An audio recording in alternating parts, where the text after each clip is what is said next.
कभी कभी बड़ी विपरीत परिस्थितियां उपासक के जीवन में आ जाती हैं, सबके जीवन में आती हैं। खुद अनुभव होता है, भजन में मन नहीं लग रहा, विकार अपने आप हमें आकर्षित कर रहे, न मन साथ दे रहा है न तन साथ दे रहा है। बाहर हम जिसको मित्र बनाना चाहते हैं कि कम से कम वही हमें सपोर्ट कर दे, वो हमें और गिराने की बात कर रहा है। क्या करें? बिल्कुल असहाय, असमर्थ ऐसी स्थिति आती, पक्का आती, हजारों बार जीवन में आती।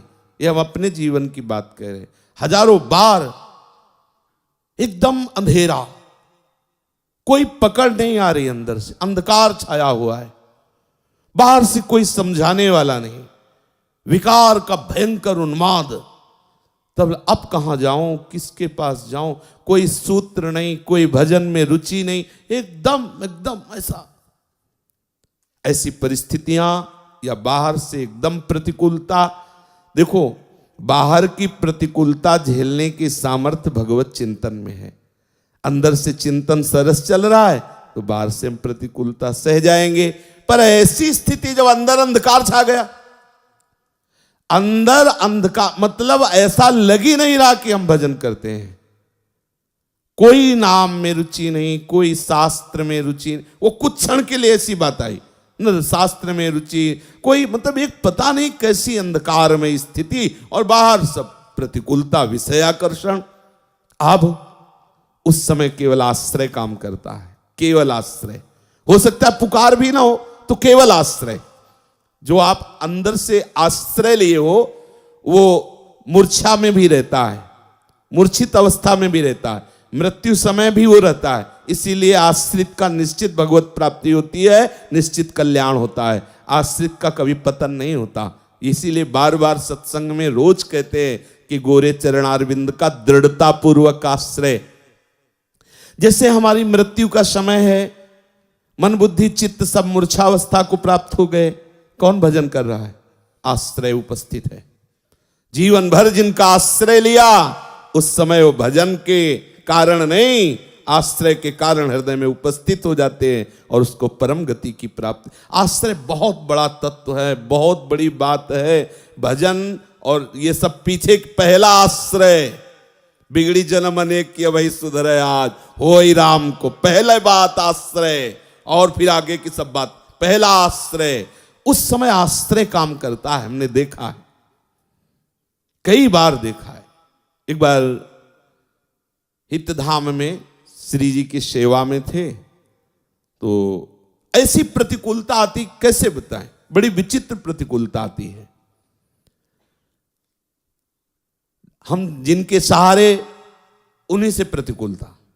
जैसे मेघ की बात आई ना, उन्हीं से, ऐसा नहीं, हटो चलो, अब इधर हटो, अभी इधर हट गया, इधर भी हटा।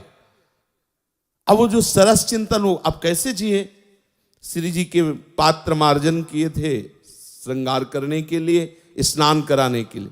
बस श्री जी की तरफ, यही श्री जी इनकी तरफ देखा, बड़ी गुस्सा आई। रोज इत्र लगाओ, रोज भोग लगाओ, या दुर्दशा हो ही जा रही, और आप ना उधर से ना, अरे कम से कम इतना तो चाहते हैं ना कि जिनके हम सहारे हैं वो मुस्कुरा दे।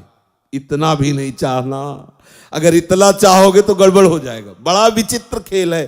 देखो, मन में इतना है, जैसे कोई दौड़ रहा है, चढ़ाई चढ़ रहा है, तो उसको एक लगता है इतना तो कोई कह दे शाबाश, तब तसल्ली होती है। हाँ, और वो इतना दौड़ रहा है, इतना परेशान हो रहा है, ऊपर से उसे और डांट के कर दे सारे कायर, तो उसको कैसा लगेगा? लेकिन इस मार्ग में ऐसा ही दवाई होती है। अगर कहीं बड़ाई हो जाए तो समझ लेना कोई अपराध बन गया, पक्का समझ लेना। अगर गुरुजन, वैष्णवजन, संतजन तुम्हारी बड़ाई सभा में तुम्हारा सम्मान, तो अंदर से महसूस करो कोई अपराध बन गया, प्रभु किसी अहम वृत्ति का मुझे दंड दे रहे हैं। पक्का समझना, उस समय हर्षित मत होना कि बहुत बड़ा लाभ मिल गया, गुरुजी देखो सम्मान करवा। नहीं, गुरुजन जब प्यार करते हैं तो अहम का नाश करके पूर्ण दैन्यता प्रदान करते हैं। अंधकार छा गया, सेवा को रोक दिया, लेट गए, न भिक्षा मांगेंगे न किसी से बात करेंगे सब। उस सेवा प्रवृत्ति फिर उठे गुस्सा होते हुए श्री जी से। अब जल ऐसे तांबे के पात्र में रख के ऐसे श्री जी को स्नान, फिर गुस्सा आए, पूरा जल श्री जी के ऊपर, जैसे होली में नहीं ऐसे सब डाल दिया, नहा धो लो। उस समय तो मतलब बिल्कुल तन्मयता है, क्योंकि उनके सिवा हमारा कोई है नहीं। पूरा कब तक इधर जिधर देखो उधर, जब जैसा मर्जी आया वैसा ऊपर जल डाल। नहीं करेंगे सेवा, न भोजन करेंगे न सेवा करेंगे। फिर लेट गए, ये दोबारा लेटे। 5 मिनट हुए थे, भक्तमाली जी 2 संतों को लेके आ गए। श्री हरिवंश आवाज आई तो थोड़ा उठे, देखा 3 संत उनके सहित। अब गुस्सा थोड़ी दिखानी पड़ेगी, और ऐसी चर्चा की कि रोते हुए सेवा शुरू हो गई। वो जो ही गए तो रोते हुए सेवा, एकदम आनंद, एकदम आनंद। सच्ची बताते हैं, आश्रय तत्व संभालता नहीं, ऐसी ऐसी परिस्थितियां आती हैं मानसिक और शारीरिक कि उपासक परेशान हो जाता है।